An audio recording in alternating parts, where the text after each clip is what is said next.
సత్తివేడు నియోజకవర్గం పరిధిలోని వర్ధయ్యపాలెం మండలంలోని యానాదిమెట్టు గ్రామంలో నూతనంగా నిర్మించిన ప్రసన్న వెంకటేశ్వర స్వామి ఆలయ మహాకుంభాభిషేక మహోత్సవాలు ఈ నెల 29 నుంచి మే 1 వరకు 3 రోజుల పాటు ఘనంగా జరిగాయి.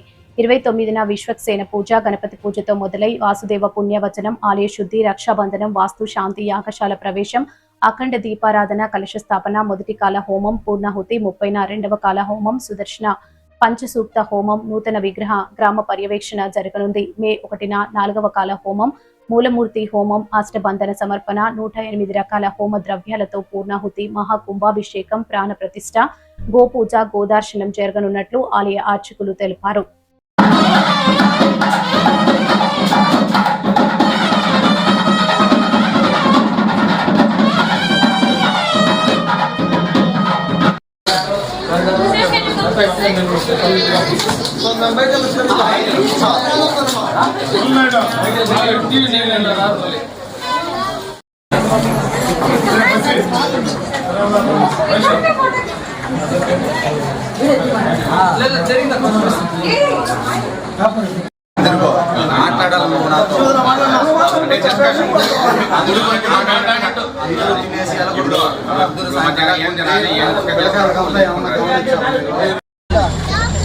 మహిళలు తక్కువ